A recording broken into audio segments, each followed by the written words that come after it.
Prie. Il faut la réfuter.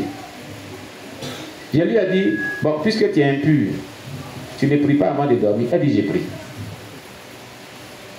Quand tu te réveilles, tu ne pries pas. J'ai pris. Quand tu vas manger sur une nourriture, tu ne rends pas grâce. J'ai rends grâce. Ah, qui exauce ces prières-là? Dieu exauce les impurs? Non, écoutez-moi, Dieu exauce les impurs. Dites-moi un peu. Quand quelqu'un est impur dans le péché, est-ce que Dieu l'exauce? Je ne comprends pas les gens, hein? Je ne les comprends pas. Dieu avait donné, et c'est là que je vais expliquer quelque chose aussi encore. Dieu avait donné cette loi à Moïse à leur temps, parce que le Saint-Esprit n'était pas répandu sur toute chair. Ça fait un. Alléluia. Et c'était à cause de la dureté de leur cœur que Dieu avait donné certains principes de vie. À cause de leur mentalité, à cause de leur manière de vivre. À leur temps, Dieu avait donné ces gens des principes de vie. Écoutez, Dieu s'est révélé à l'humanité de manière progressive. Retenez cette phrase. De manière progressive. C'est pourquoi, au temps de Abraham, il avait épousé sa sœur. Ce n'était pas un péché devant Dieu. Saraï, c'était sa sœur. Ce n'était pas un péché à leur temps. À cause de leur mentalité qu'ils avaient, à cause de leur mode de vie qu'ils avaient, à cause de leur manière de voir Dieu. C'est différent. Parce que Dieu s'est révélé à l'humanité de manière progressive. C'est pourquoi faites attention. Certaines pratiques de l'Ancien Testament ne sont plus vraiment d'actualité pour nous qui vivons aujourd'hui. Certaines pratiques qui étaient faites sous l'Ancienne Alliance ne sont plus d'actualité pour nous qui vivons aujourd'hui. Parce que les réalités diffèrent. Parce que Dieu s'est révélé de manière progressive à l'humanité. Alors une personne m'avait posé cette question, j'en profite comme elle suit souvent, elle suit toujours nos cultes. Qu'elle ne comprend pas souvent, quand elle s'en va évangéliser, on lui pose la question. Pourquoi Dieu a accepté le mariage d'Abraham et puis sa sœur et de nos jours n'accepte pas? Voici la réponse. À leur temps, c'était possible. Car c'est de manière progressive, Dieu s'est révélé à l'humanité. Pourquoi de nos jours on ne fait pas œil pour œil, dent pour dent? On fait œil pour œil, dent pour dent? Hein? Non. D'accord. Jésus a dit, moi je vous ai dit, vous avez appris que tu haïras ton ennemi et tu aimeras ton prochain. Mais moi je vous dis, aimez vos ennemis. Priez pour ceux qui vous maltraitent, qui vous persécutent, etc. dans Matthieu chapitre 5.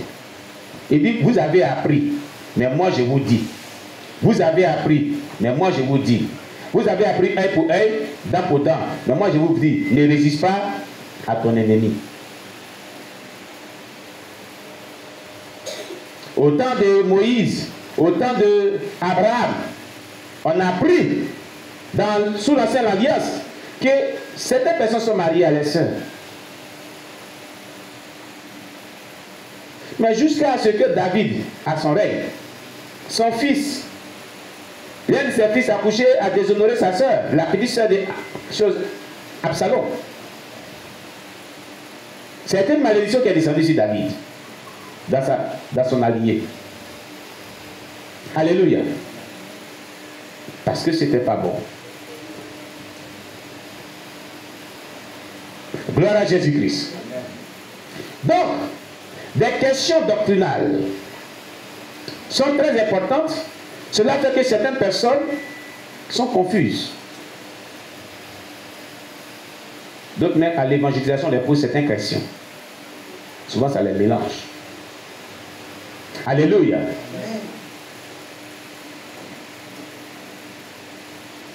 La question de circoncision. dont il est question dans ce texte était très importante. Les pharisiens étaient basés sur la loi des anciens,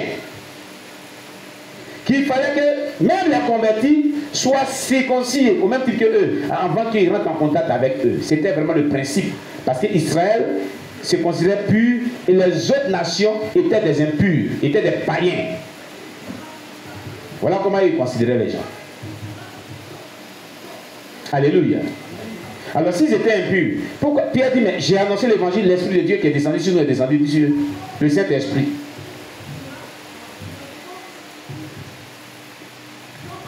Amen.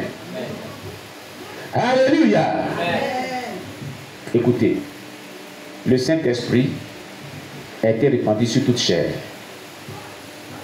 Selon la prophétie de Joël, qui s'est réalisée au jour de la Pentecôte. Amen. Amen. De ce pas, si vous avez reçu le Saint-Esprit, si vous êtes une dame, une sœur, et que vous passez une période d'impureté, que cela ne vous empêche pas de venir dans la présence de Dieu. Amen. Venez louer Dieu. Venez prier Dieu. Ce n'est pas un péché. Vous n'êtes pas impur. Au temps de Moïse, sous l'ancienne alliance, c'était considéré comme une impureté. Mais de nos jours, depuis la Pentecôte jusqu'au jour d'aujourd'hui, ce n'est pas considéré comme une impureté.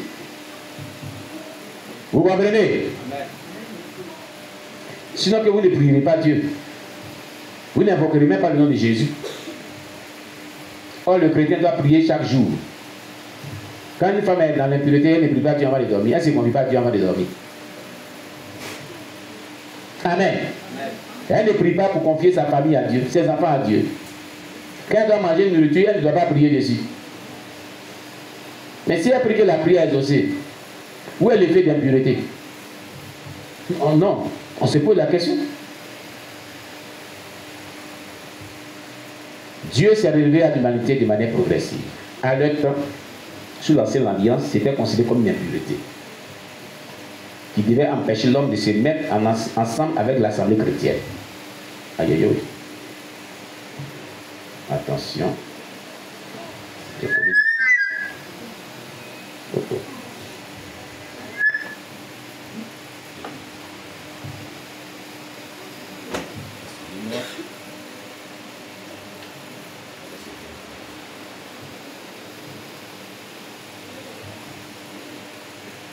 Amen.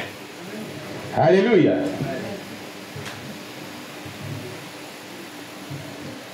Donc c'est une fausse doctrine. Puisque Jésus ne quitte pas la personne qui est sous l'impureté, d'après les gens. Jésus est le Saint des Saints. Il ne doit même pas rester dans ce corps. N'est-ce pas? Mais s'il est dans ce corps, que la personne invoque et puis se manifeste, puis sanctifie, nous dit, mange. Vous êtes l'effet de l'impureté. Que le Seigneur nous bénisse. Que le Seigneur nous fortifie. Alors,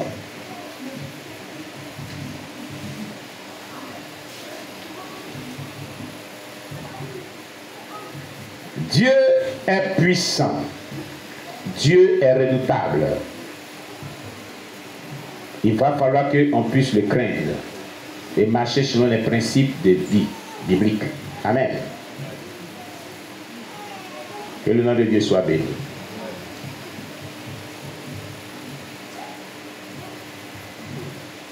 Si je vais vous dire le secret pour avoir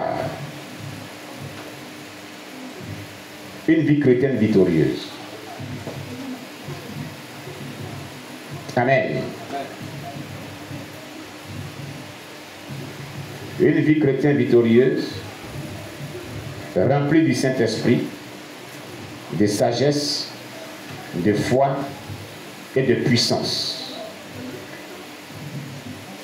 Si vous voulez avoir une vie chrétienne victorieuse, remplie du Saint-Esprit, de sagesse, de foi et de puissance, ce qui est le privilège de ceux qui sont choisis par Dieu, marqués par le sceau de Dieu, Les véritables enfants de Dieu, c'est un privilège pour eux.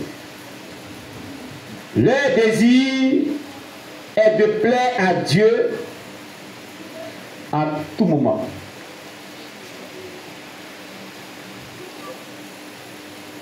Si vous voulez avoir cette vie chrétienne, remplie du Saint-Esprit, de sagesse, de foi, de puissance, qui se traduit par une vie chrétienne victorieuse, ayez un désir primordial dans votre cœur, qui est de plaire à Dieu en tout moment. Et cela se caractérise par une vie qui est soumise à Dieu. Peu importe ce que vous vivez. Alléluia. C'est le privilège de ceux qui sont choisis par Dieu. Tout faire pour plaire à Dieu. C'est leur privilège. Alléluia. Si vous avez dans votre cœur le désir de faire la volonté de Dieu à tout moment, attendez-vous à Dieu et vous verrez qu'à sa façon, il vous donnera ce que votre cœur désire. Alléluia. Obéissez-lui ainsi qu'à sa parole. Donc obéissez au Saint-Esprit et sa parole. Recevez sa parole dans votre cœur. Et vous verrez se manifester dans votre vie les vertus que vous attendriez de Dieu. Vous deviendrez le vase élu de Dieu selon son dessein. Dans une maison, il y a plusieurs vases à déclarer la parole de Dieu. Il y a le vase de terre, vase de bois, vase d'argile, vase en or, vase d'honneur. Moi, vous serez cette vase-là, en or et d'honneur, que Dieu vraiment utilisera. Amen.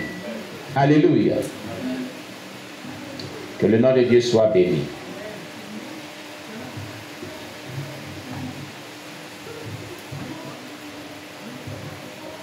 Alors, maintenant ce que tu dois savoir. Il y a une différence entre la puissance du Saint-Esprit comme don de Dieu et la puissance de l'Esprit qui nous donne la grâce de demeurer dans une vie de sanctification. Je reprends bien. Il y a une grande différence entre la puissance du Saint-Esprit et la puissance du Saint-Esprit qui nous fait la grâce de demeurer dans une vie de sanctification. Il y a une grande différence. Amen. J'en ai fini pour donner les occasions sur l'affaire des doctrines, mais je vais vraiment, selon que Dieu m'oriente, vous parler de quelque chose de très important. Amen. Vivre une vie de sainteté continuelle et persévérante est une grâce de Dieu communiquée par la puissance du Saint-Esprit. Et la puissance du Saint-Esprit manifestée par des signes, prodiges, miracles qui transforment le cœur de l'homme est toute autre chose. Mais c'est la même puissance qui agit, mais de différentes manières. Je ne sais pas si quelqu'un me comprend ce matin. Alléluia. Et il y a vraiment une erreur très grave par méconnaissance que certaines personnes ont. Dieu les utilise puissamment. Vous remarquez qu'il y a des gens que Dieu utilise puissamment. Mais la puissance du Saint-Esprit pour être maintenu dans la sainteté, pour ne pas qu'il soit un pierre d'achoppement, pour ne pas qu'il soit un pierre de scandale, pour qu'il soit vraiment quelqu'un de bon témoignage, cette puissance-là agit moins dans la vie. C'est un problème. Alors que si Dieu vous utilise puissamment, il va falloir que le même Dieu qui manifeste cette puissance vous utilise puissamment pour vous maintenir dans la sainteté. Pour ne pas que vous soyez une pierre d'achoppement, un sujet à scandale, une occasion de chute pour vos prochains. Cela est très important. Alléluia! Vraiment très important. Donc il y a une différence. Amen.